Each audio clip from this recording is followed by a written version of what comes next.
lesser-known engagement of the war, Ox Hill, or the Battle of Chantilly. Now, David Welker is a historian with the federal government and an analyst with the government as well. He's actually written multiple books on the American Civil War, but I wanted to bring him in to talk about this one because this is a regional fight, one that's not too terribly far away from Frederick, Maryland, and it's one of these lesser-known engagements, and of course, you all know I'm a big fan of those with Monocacy right down the road. So, David, please come on up. Great. It's a pleasure to have you here, sir. Thank you very much. Great, thank you. Thanks. All right, well, thank you so much for having me. I really appreciate your interest in the Battle of Chantilly or Ox Hill, because the Battle of Chantilly, like the field itself, has largely been lost to history. It's a battlefield which today, if you go and visit it, it's about a 2-acre plot of ground, even though, as you'll know after my talk tonight, it occurred over a much larger area. Likewise, the story of the battle itself was largely lost, sandwiched between the much bigger and costlier battles of Second Manassas and, of course, Antietam. So why was Chantilly lost? Why do we have to struggle to understand what happened there on the 1st of September, 1862? But let's go back to the opening of this action, which really begins at the closing hours of the Second Battle of Manassas. There we go. So here's a map just to give us a brief description or a brief indication of what the terrain looked like. Of course, here's Bull Run, and that's the action. That's where the Henry House is here, the Stone House, if you've been to Manassas. So General Lee's forces hold this ground at the end of the Second Battle of Manassas on the 30th of August, 1862. Generally, Longstreet's troops hold the northern half, the Warrenton Turnpike, modern Route 29, and of course, Jackson's half holds the northern half, and Longstreet's command holds the southern portion of that field. The Federals, as we all know after that action, retreated down the Warrenton Turnpike to Centerville, to the works built by General Lee's army in the winter of 1861. And it's there that they're going to gather and reconstitute and prepare for whatever is coming next. And what's coming next is that General Lee is going to dust off a plan that he had floated even before the action at Second Manassas had fired its first shot. He's going to take his army and he's going to send half of it up and around the Federal position using this Gum Springs Road to find the Little River Turnpike, today's Route 50, more or less there as it is today. And their goal is to reach here, this intersection of Germantown, where the Little River Turnpike and the Warrenton Pike intersect. With Federal troops here at Centerville, that will put half of Lee's army behind it, Jackson's half, and once he gets underway, then Longstreet's half will leave that portion and come quickly, join them. And now Lee has interposed his army between General Pope, the Army of Virginia, and the Army of the Potomac units he commands, and Washington, D.C. Lee's hope is not to fight another battle. What he's hoping is that Pope will realize he's trapped and that they will surrender. And if there is a battle, then fine. Lee, as he always wants, will have the initiative and will change the course of the war and hopefully convince the Federals to end the war and let the South become an independent nation. He calls Jackson and Longstreet and Stuart together that afternoon and shares his plan.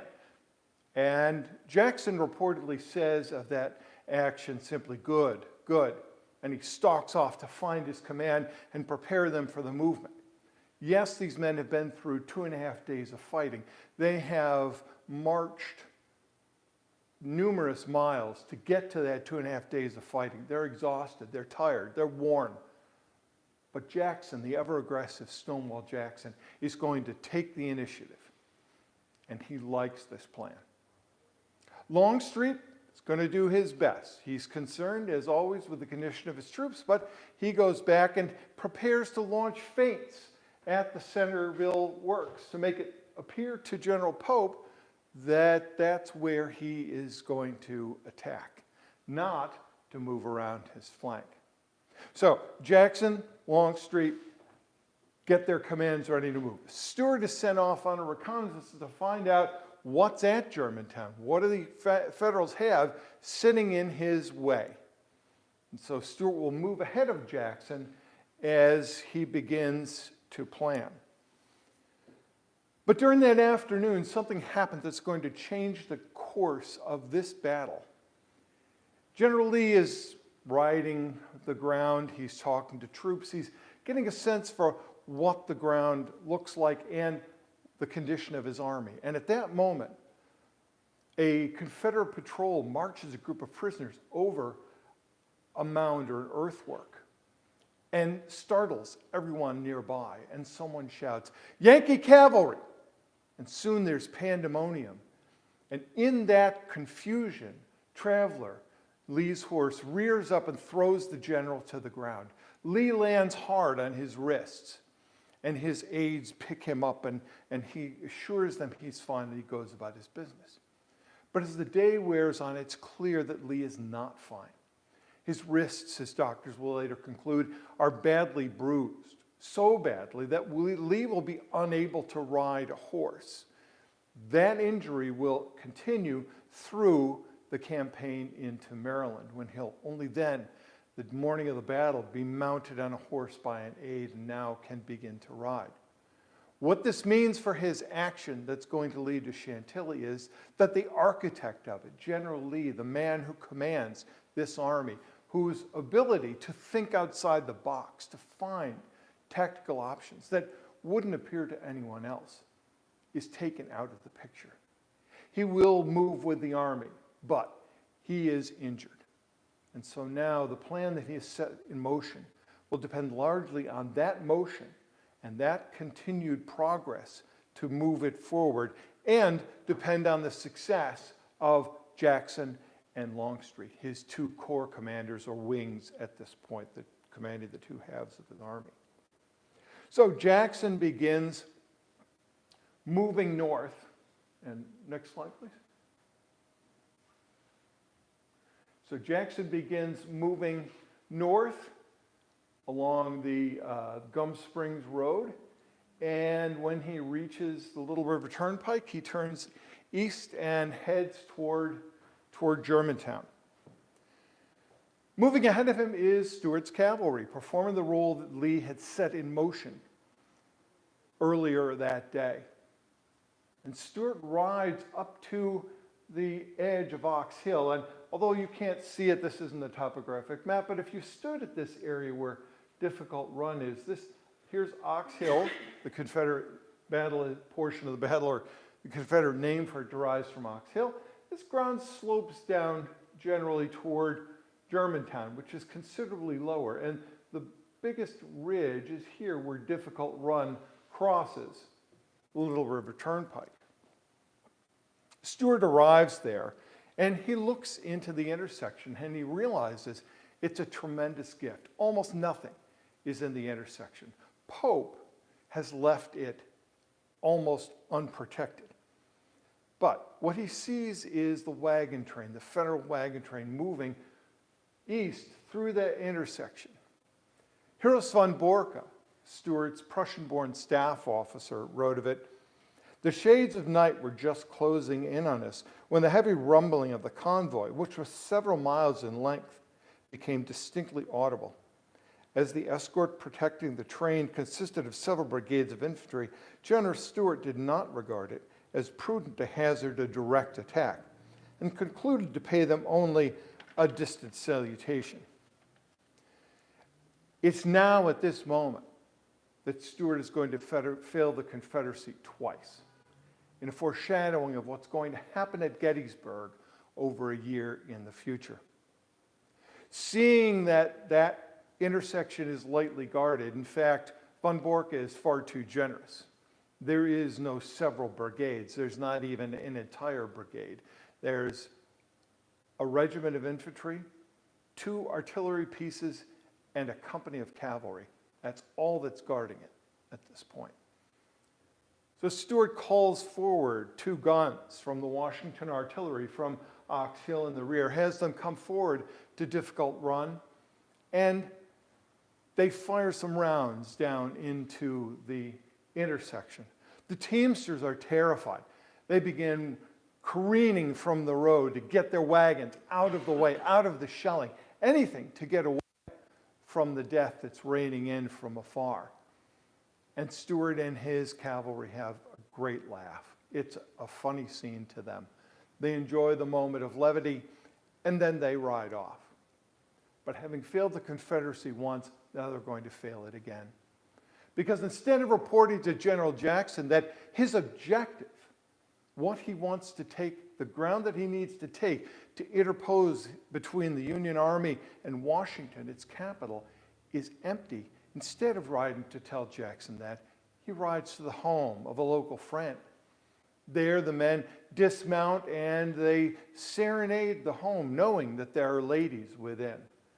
When the women come out and enjoy the songs, they invite the soldiers in, and Stuart and his staff will spend the entire night partying with these ladies. Only in the morning will he ride off to tell Jackson that that intersection is open and the path ahead is clear. But by the time Stuart passes that information, that has long passed. The Union is now beginning to guard that Germantown intersection. Next slide, please. Now, that morning, General Pope had wavered. He's in Centerville. He's got his army, and he's unsure what to do. He really doesn't want to attack. He knows that this battle against Lee, 2.5 days at Second Manassas, he just scraped by. He's lost confidence in himself, and he knows that his corps commanders have lost confidence in him. This is not the position in which to launch another major battle against Robert E. Lee. And Pope knows this. He gathers his corps commanders together in a house and asks them, what would each of them recommend doing? Each tells him that he must retreat, or at least hold the ground. He cannot attack. Then suddenly in comes a messenger with a dispatch from Secretary of War Stanton, asking, can he not attack? He has this army, he needs to do something with it. Washington is afraid of Lee moving on Washington, and they need the victory. Lincoln needs that victory. That order now absolved Pope of responsibility, and Pope does a 180, sending his corps commanders away dumbfounded. He will now plan an attack. But just as John Pope is beginning to prepare, all of his actions are going to come undone. Next slide, please. One thing that he does is he begins moving troops in to hold that Germantown intersection, because looking at the map shows him that the Confederates could come at any route and get behind him. And so he launches a move to bring as many troops as he possibly can. He brings Torbert's brigade into that position. As many regiments and brigades as he can gather, he'll put in the intersection. He'll also put in charge of it General Joe Hooker, with the intention of bringing Hooker's entire division to hold the Germantown intersection. Stuart's gaiety has cost the Confederacy dearly. And as they begin moving into that position, they're going to find it much better defended than they had ever imagined. On top of that, of course, Pope is moving the wagon train out of the way. You see that arrow at the bottom. He's getting those cumbersome impediments away into Washington, getting the wounded, getting everything but ammunition and ambulances ready to travel with the army away and to safety. It's a prudent move. John Pope doesn't do a lot of things right in Manassas when he's the commander of the Army of Virginia, but this is one of them, reinforcing Germantown and getting that wagon train away. But he's still planning to attack. And as he's getting ready to attack, that night at midnight, all of his plans come undone. The first thing that happens is that an aide sent by Torbert to tell Pope about this salutation, the wagon train shelling, arrives in Centerville. And he tells Pope what had happened. Well, Pope's not concerned. A cavalry probe, this is to be expected. It means nothing. Pope continues on with what Washington has told him to do, planning an attack against what he thinks is Lee's entire army. Of course, we know it's only Longstreet's half. But then, sometime after midnight, into Pope's headquarters rides the news that will change everything. Two cavalrymen ride in with news that they had been, late in the day, riding around Ox Road that you can see there on the left-hand side, and they had seen a large infantry force, clearly infantry, sunlight gleaming off bayonets, moving into the area of Ox Hill. Pope need only look at the map and realize that a heavy infantry force at Ox Hill is now on his flank and in his rear, and he cannot take that risk. So he begins doing what he can to walk a fine line, still planning an attack, but preparing to deal with this threat. He tells the cavalrymen to go and find General Jesse Reno, commanding the Ninth Corps.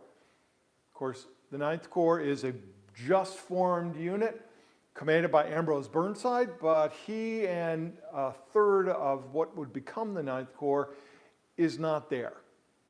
It's the smallest corps in Pope's force. It's got two divisions, one under Jesse Reno, but Reno is sick. He's got the flu, he's in bed, and he's not in a position to lead this probe around the Confederate, or around the Union right flank. But the second in command is, next slide, General Isaac Stevens is now in command of the Ninth Corps, and he is the one that those two cavalrymen are going to find, and they're going to lead Stevens and his Ninth Corps, both divisions, to find that Confederate threat and deal with whatever it is that those two cavalrymen saw. Isaac Stevens, born March 25th, 1818 in Andover, Massachusetts. Next slide, please. And there is Stevens' home. Stevens was only 5'2", so a small man, but he was a gifted mathematician, and he loved to wrestle bigger men to show that he could not be pushed around despite his small size. He also had a powerful personality. He entered West Point, graduated first in the class of 1839. In 1841, he married Margaret Hazard of Newport, Rhode Island, and they had several children together. He served in the Coastal Survey, doing the kinds of things that men in the peacetime army did. When the war in Mexico broke out, of course, he was ready to go off to war, and he served on General Scott's engineering staff, working with Captain Robert E. Lee. Stevens and Lee found a path through a lava field that allowed the United States Army to successfully carry out the Battle of Chapultepec. But during that battle, Stevens was wounded in the foot, and he ever after would wear a specially designed shoe or boot to compensate for his wound. After the war, he returned home, and Stevens' eyes had been opened about what the Army was really like. Having served at headquarters, he saw just how political generals needed to be and decided that he would do something bold. In the election of 1858, or 1856, Stevens wrote a letter and published it supporting Franklin Pierce. Now, Franklin Pierce, although he had been a soldier, was thought of as kind of weak on defense. Stevens' support helped buy the success, and of course, we all know that Franklin Pierce was elected. In return, Stevens was given the position of the first territorial governor of Washington Territory. There's a picture of Stevens as governor and the outfit that he wore as he traveled west. It's traveling west that would change Stevens' life forever.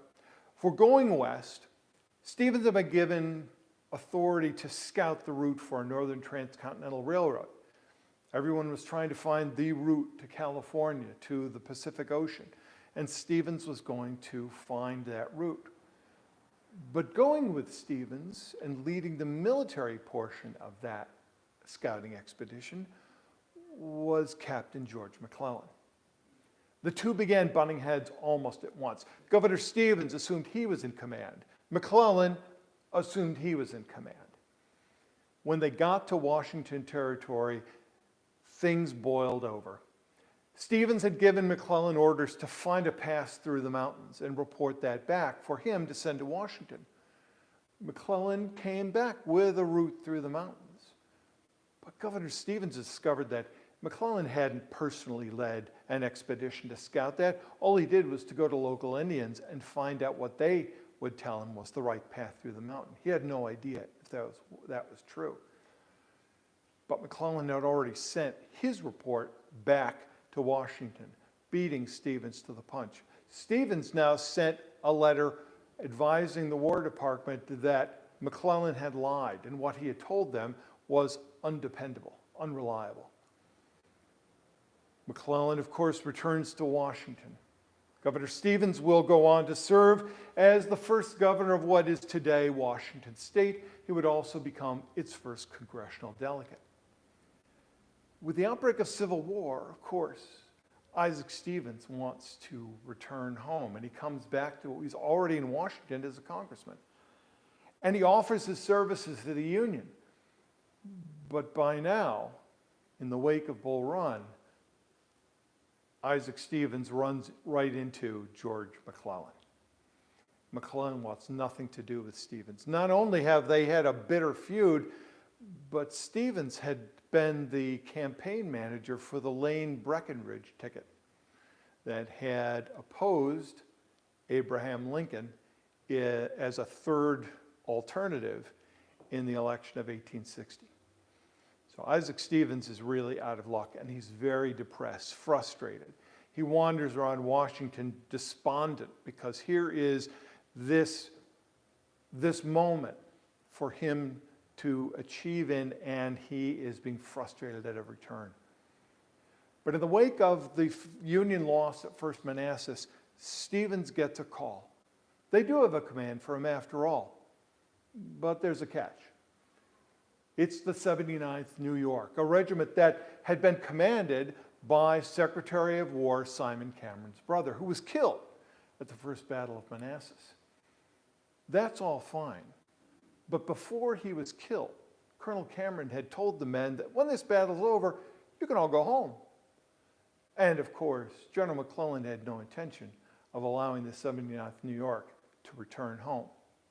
So Colonel Stevens is sent to his command now with this first task being to surround his new regiment with regular artillery and infantry, order them to fall in or be fired on. And after giving a stirring speech, one by one, almost all of them fell in. And they would become Stevens' regiment, the 79th New York, the Highlanders, a regiment proud of its Scottish heritage with a dress uniform consisting of a kilt or plaid pants. They would march into battle under Isaac Stevens, and he would become their first commander. And it's Isaac Stevens who's going to lead these men and the Ninth Corps into battle here at Chantilly. Next slide, please. And this gives you a brief view. I know it's a grainy and kind of bad picture, but it's what we have. That shows you the battlefield from the Confederate view. Confederates lined up along that fence, fired down, and you can kind of see that the ground is undulating and it drops gradually. Ox Road, or West Ox Road today, runs along that tree line on the very far left that angles or cuts into the picture. And it's that ground that is going to greet Isaac Stevens as those two cavalrymen lead the Ninth Corps onto the field. Next slide, please. So Jackson, by that point, his entire command has now reached Ox Hill. When he gets to Ox Hill, he sends troops forward, sends the Stonewall Brigade forward toward his Germantown intersection objective, and discovers, lo and behold, Stuart's information is wrong. There's now a strong force guarding that. And Jackson is uncharacteristically cowed. He's now well in the Union rear. He sees no sign of Lee or Longstreet, the rest of the army, and so he pauses. But he knows that the most likely path the Federals will use to turn his position is to the south, is Braddock Road. And so he sends Fields and Branch's brigades off to his left simply to guard that position, to watch, to see what might come. Now, Isaac Stevens is following these two cavalrymen who are leading them through what they thought was the road they'd been down that morning. But as they go over the ground gradually, the two men realize this wasn't the road they were on before. It's a farm road that is disappearing, and soon they're marching through open fields. They're lost. But they come over a rise, and they appear through that woods, and they can see on the opposite side Branch's and Fields' brigades. They found the Confederate army, and now Stevens will take over. Isaac Stevens looks at those two brigades and he realizes that this is the opportunity. There's certainly much more out there, but he'd better strike now before the Confederates can strengthen that line. He sees them hanging in the open, and so he gets ready. He sends his son, Captain Hazard Stevens, in command of skirmishers. Down the slope they go, and again, if this was a topographic map, you'd see that it drops down to the bottom of a swale here where the Reed House is. It was a tenant farm with a small orchard attached to it. And there are two farm fields, a cornfield and a fallow field. And from the Reed House, the ground gradually rises to where those two Confederate brigades are. And so Stevens, sending his skirmishers forward, forms his command for battle. As he's getting ready, the skirmishers begin moving forward, and onto the field comes the worst possible thing that could happen to General Stevens as he's planning his attack. General Reno. General Reno, rising from his sickbed, forces himself onto his horse, and he joins the Corps in battle. Now Stevens has to stop and explain what he's doing and get General Reno's buy-in. Reno says, I don't like this plan, but you've got it in motion, and so go ahead. I'll do what I can to support you. Your flanks are unprotected. His left flank is protected by a rather thick piece of woods, but his open flank here is wide open, and they have no idea what's in these thick woods over here. So Reno dispatches two regiments to go into the, next slide please. And sorry, that gives, there's Hazard Stevens, next slide. All right, so what is in this field by this point is that Jackson has forwarded most of his command now forming essentially an arc along this line, the wood line and the fence line, facing into the open field, and in across the road are 4 brigades, completing the line, anchoring his left on the Little River Turnpike, his right over here on the edge of the cornfield. So Stevens decides that he's going to attack. He forms his division into, his brigade into a column, or his division into a column of brigades. The 1st Brigade, Morrison's brigade, featuring the 28th Massachusetts and the 79th New York. It's a unique brigade in that it's an all-Celtic brigade. The 28th Massachusetts being an Irish regiment from South Boston. They will eventually be part of the famous Irish Brigade. The 79th New York, of course, is Stevens' regiment, the Highlanders. They're going to lead the attack. 2 of his most trusted and toughest fighting units. Behind them will be Christ's brigade, the 50th Pennsylvania and the 8th Michigan. Behind them, the 100th Pennsylvania, the Roundheads from western Pennsylvania, and the 46th New York of Leisure's brigade. The objective is to send that column forward, just like in the West Woods, when Sumner sends that column of division or column of brigades forward, it's exactly the same formation. Has the same idea. They're moving into an unknown position. It gives him a lot of flexibility once he is engaged against the enemy.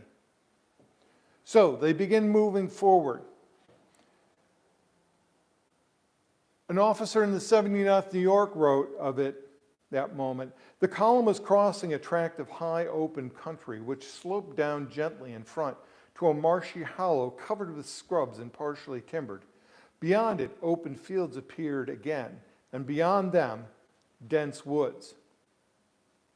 As they're moving forward, Stevens' command reaches the edge of the woods and they open fire. Not 50 yards from the enemy, and they begin opening fire. As this is happening, the sky overhead is darkening. What had started out as a blustery day, but dry, is now turning into one of those typical thunderstorms that we're all familiar with in summertime. The wind picks up. The sky turns dark.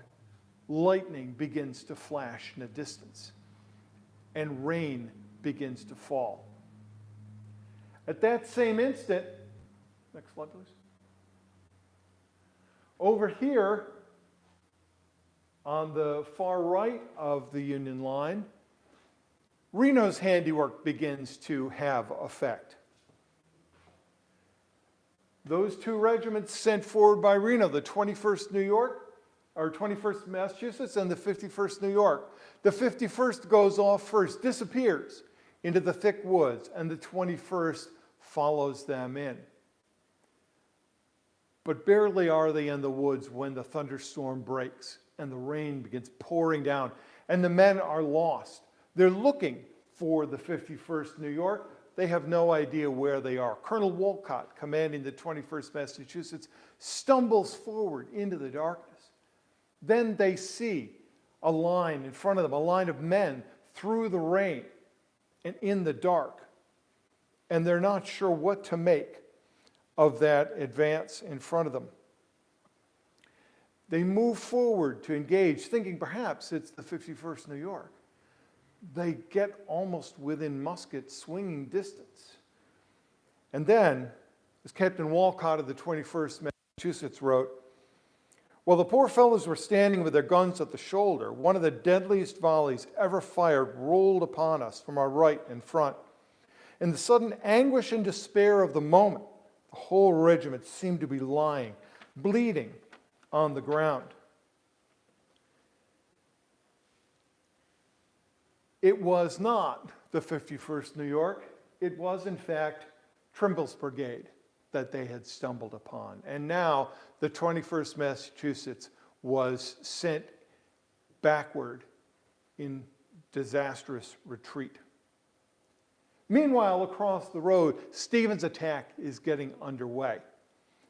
That firing is beginning to wear down the enemy, but it's also wearing down Stephen's 2 regiments in the front line, and he begins widening his front, sending the next brigade around to each flank. And you can see some of the movements there as the 50th Pennsylvania or the 100th Pennsylvania and the 46th New York back them up, and then the New Hampshire and Pennsylvanians extend their left out into the open.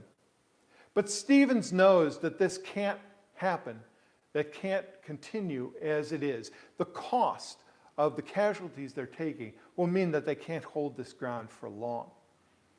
Then, just as he is debating what to do, as Stevens is at the front helping straighten his line, literally behind the men who are firing, he sees a regiment in the very center of the line break. Harry Hayes' brigade has been holding the center of the line, and they've been taking a beating from the Highlanders in the 28th Massachusetts. Hayes knows that his regiment can't take much of this, and he asks to be replaced. He's told that he will be replaced, but instead of waiting for Thomas or for Early's brigade to come forward and take that position, Hayes pulls out. Suddenly an opening appears, and Stevens realizes this is his opportunity. Grabbing the flag of the Highlanders, their national color, he leads them forward into that field. Next slide, please. Barely had Stevens stepped across the fence leading the attack when a single ball slams into his head, killing him instantly.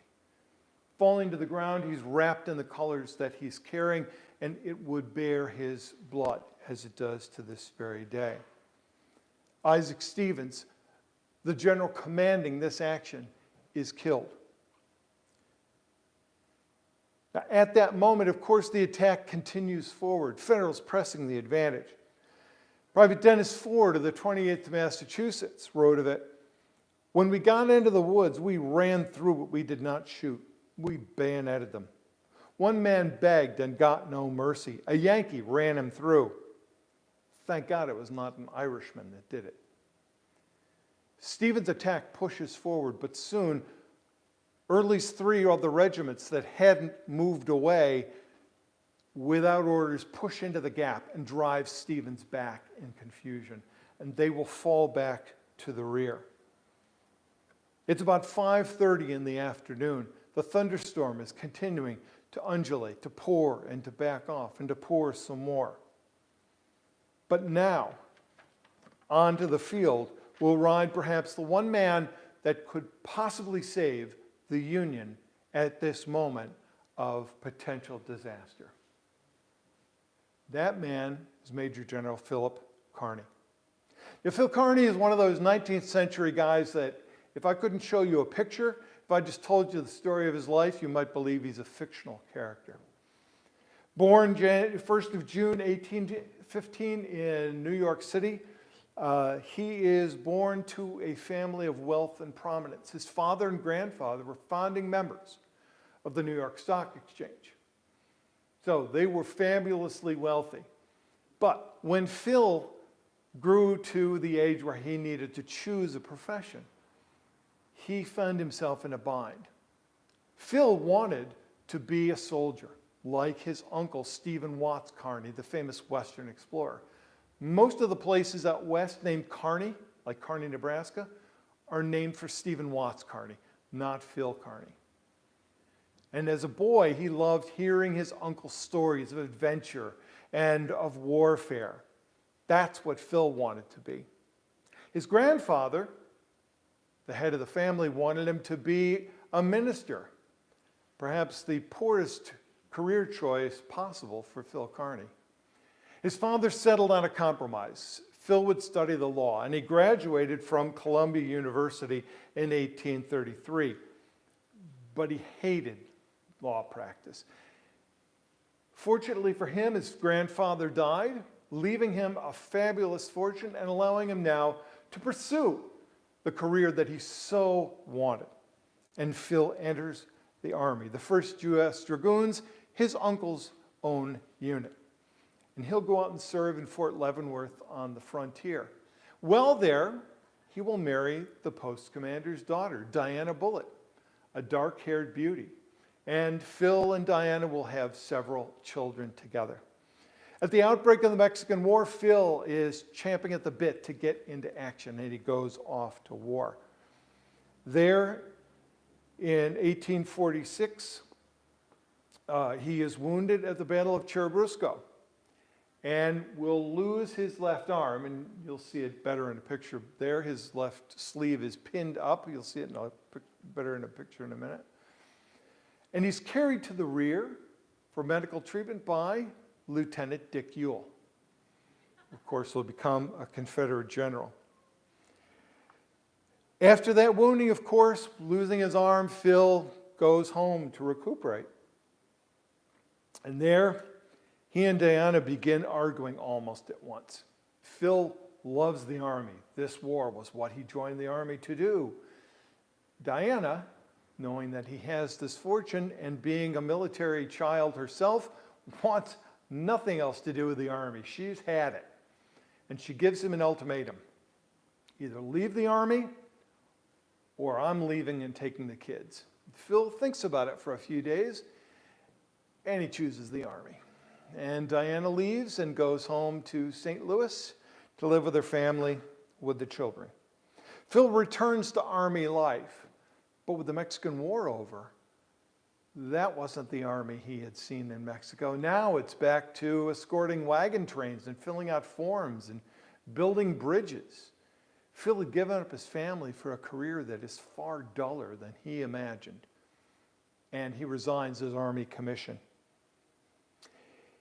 While he's in New York City, recovering from the loss of his career and the loss of his family, he meets the daughter of the Port Authority, the director of the Port Authority of New York, Agnes Maxwell.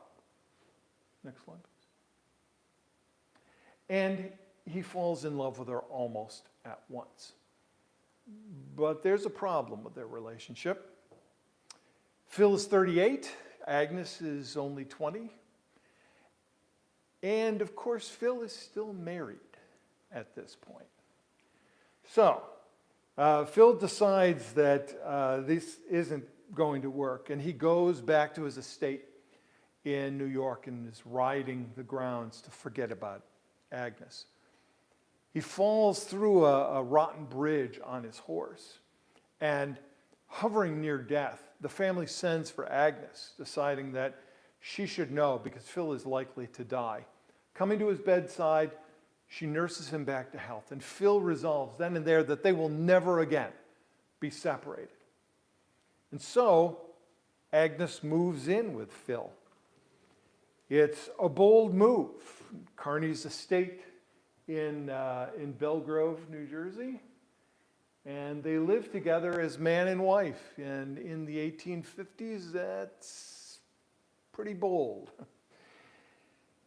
They know that this is not going to last for long, and they know it's now coming to a head because Agnes is discovered to be pregnant. And now they won't be able to just hide. It's going to come out in the open. New York society, whose tongues are already wagging, will wag even further. So in 1855, they go off to Paris. In Paris, everybody assumes they're already married, and that's where their daughter will be born.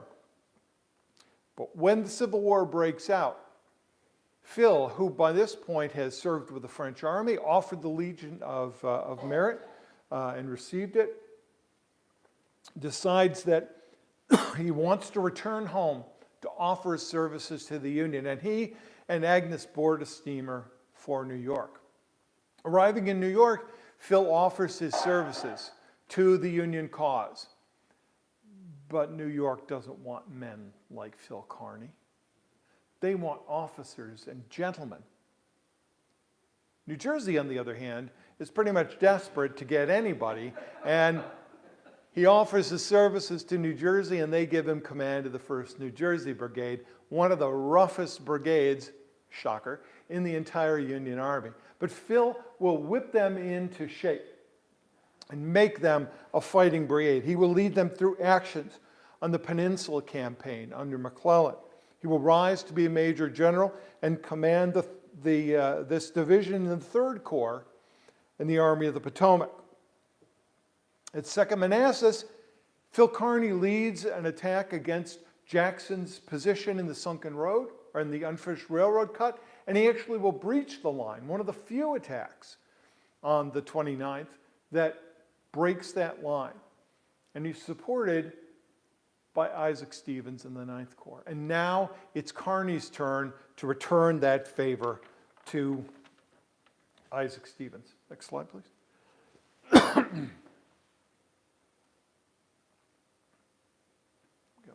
So onto the field rides Phil Kearny. Now, before Stevens had launched his attack, he sent an officer, Lieutenant Belcher, back to the Warrenton Turnpike to find anybody to support Stevens, knowing that this would be a tough case.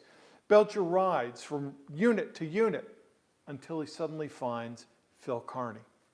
And Kearny responds to Belcher's pleas by saying, "By God, I will support Stevens anywhere." And off he leads his division without orders north to the fight at Chantilly. It's about 6 o'clock when Kearny rides onto the field at the head of his 1st Division. Looking around the ground, he instantly sees the opportunity and the problem. You can see Stevens' disorganized divisions here in the center of the field, broken and wandering aimlessly with no leader. Meanwhile, he puts Birney's brigade over here in the other side of the field to advance through the cornfield. And they're going to, anchored on Stevens' position, they're going to advance against the Confederates. Jackson, meanwhile, has straightened out his line. No longer conforming to the fence, he's now straightened his line, and it's a much stronger and more solid line. As darkness is coming on, as Birney begins moving forward, Kearny says to him, "I know your right flank is open, but I will support you." And he rides forward to grab from Stevens' remains whatever he can to hold the right flank of Birney's brigade as they advance. Riding from regiment to regiment, he finds nothing. There's nothing of organization. And then, as if appearing as a gift from God, out of the woods walks the 21st Massachusetts. They had recovered from their fight with Trimble's brigade in the rainstorm, reorganized, and they're in order and moving on to the field. Kearny is thrilled. He rides up. He says to Colonel Clark, "Just what I want. Advance toward the Confederates." And he points in the gathering darkness up toward the Confederate line. Colonel Clark is somewhat concerned. He's just been through a desperate fight, but he'll do what he can, and he begins moving forward. As they do, they encounter skirmishers, Confederate skirmishers, and he engages them, and in that, he takes prisoner 2 men of the 49th Georgia from Thomas's brigade, and he's stopped. Kearny, meanwhile, is riding at the rear, placing artillery, and he looks over the field and he sees the Massachusetts men standing there like a stone wall. He's furious. He rides up to Colonel Clark and he says, "I gave you an order to advance on the Confederates. Why are you not doing as I ordered?"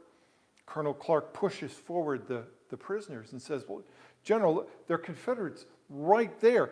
Here are 2 of them." Kearny says, "Damn you and your prisoners. I will show you where to go." And he rides forward to show him where Clark is to lead his regiment. Next slide, please. As Kearny is riding forward, and this is an image of him reaching the Confederate lines, a highly fanciful depiction because it looked nothing as grand as that, and the sunburst, I'm sure, was nothing like that. There probably was no sunburst. Kearny rides forward up over the ridge into the corn. As he gets closer to a body of men whose identity he's unsure of, he simply says to them, "What troops are these?" And at the moment that he hears the words 49th Georgia, Kearny simply says, "All right," and he wheels his horse around to get away. He knows he's ridden right into the front of the Confederate line. laying down and spurring his horse for all it's worth.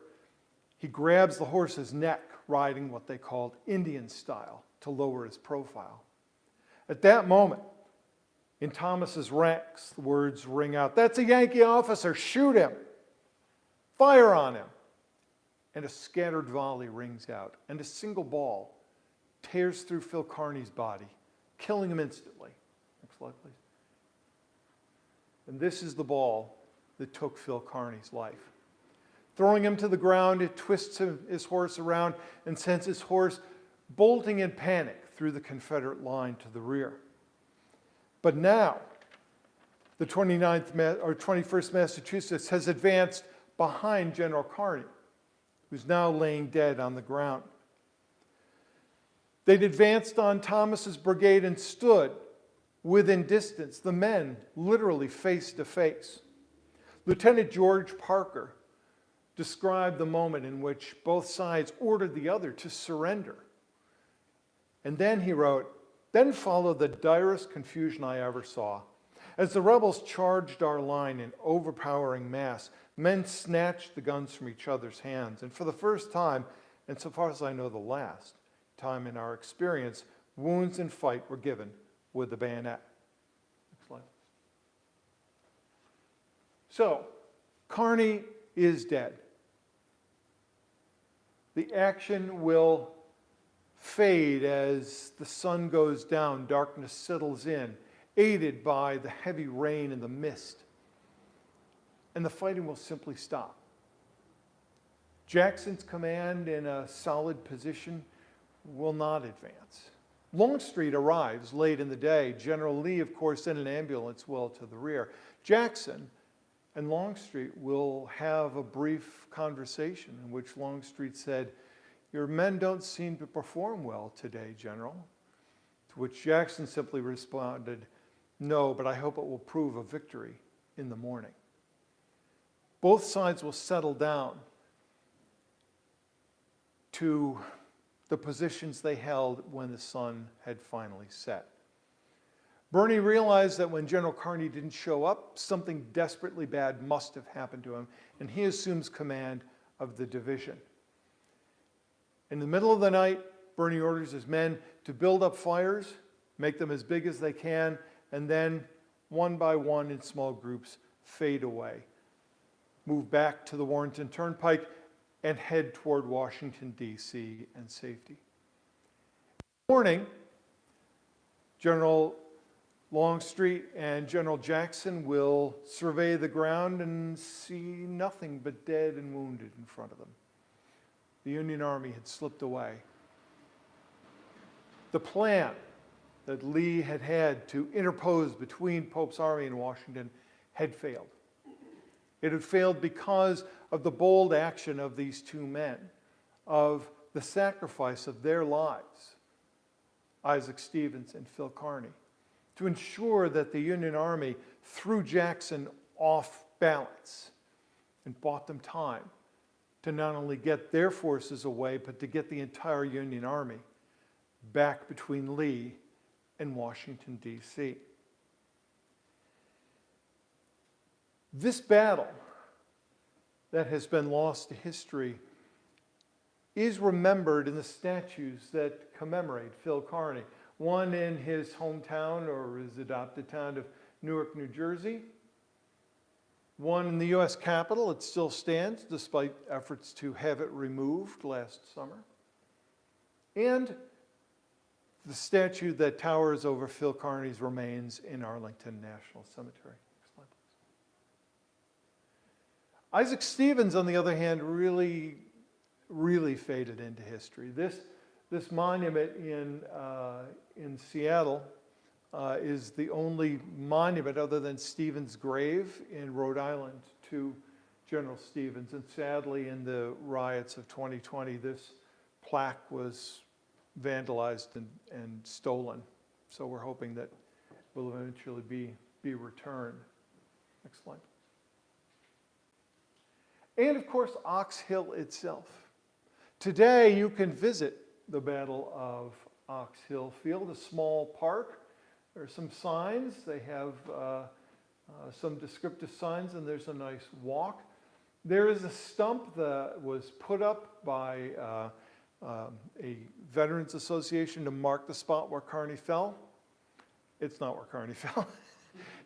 That actually is now in the middle of a road, but it nonetheless commemorates the fact that Kearny fell. To show just how much this battlefield has been lost, this map gives you an idea of where the lines were, where the fighting was, and what's there today. This is Fair Oaks Mall, and all are here. Here is Ox Road, and this tiny, tiny field that preserves the ground is really right here. That's about all that is there. The rest of it is sadly all built up. In the end, this battle cost, next slide, please. But in that field are two markers to commemorate the sacrifice that Isaac Stevens and Phil Kearny made. These are not their graves, but they are markers that commemorate what they gave to the Union cause here in this field. The battle at the end seemed paltry in its losses compared to Second Manassas and certainly Antietam. 136 Union killed, 450 wounded, 69 missing, for a total of 655. 83 Confederates killed, 418 wounded, and 15 missing, for total losses of 516. But it shows what the Union was able to do with a small force. Most battles in this war, the Confederates were greatly outnumbered by the Union. In this battle, it was the other way around. 6,000 Union men in 19 regiments, 15,000 Confederates in 51 regiments. And I would argue that it's that disparity and the fact that Jackson simply did not perform very well for a variety of understandable reasons that helps explain in part why this battle, or another reason why this battle was lost to history. This has been a brief sketch of this action. There are many more stories, individual stories of valor, of sacrifice, some even humorous in the midst of this carnage. But what I ask you to do is remember this action. Remember this battle. It was small. It may seem, compared to the actions around it and to other battles in this war, as if it was an odd occurrence, a battle fought in a rainstorm, an oddity. But in fact, it determined the course of this war. For after Chantilly, General Lee realized that this was the opportunity he had been looking for. The plan to invade the North that President Davis had approved had demanded but one thing: victory. And Lee knew that he needed to try every possible option after Manassas to exploit that victory, and Chantilly was his attempt to do that. It had ended in failure, but now he would use it as an opportunity. Giving his men a day or so to rest, the Confederates would rise up and on the 3rd of September begin moving north in an action that would end on the banks of Antietam Creek. And with that, I will take any questions. Next slide. All right. Any questions? Yeah. Fantastic. First off, a great presentation, and I do highly recommend the book, everybody. It's excellent research. Phil Kearny, and Stevens. There's a great deal of respect between these two men on the field, but did they really know each other beyond this fight or in their immediate actions around Second Bull Run? No, not really. They had served in the Army, of course, in Mexico, but there's no indication that they probably met in a general way, but they never served together. I would argue they knew each other, but their interactions really began at Second Manassas on the 29th of August. But clearly Phil Kearny had a great deal of respect for Stevens, who had gone to support him without orders, and Kearny returned the favor.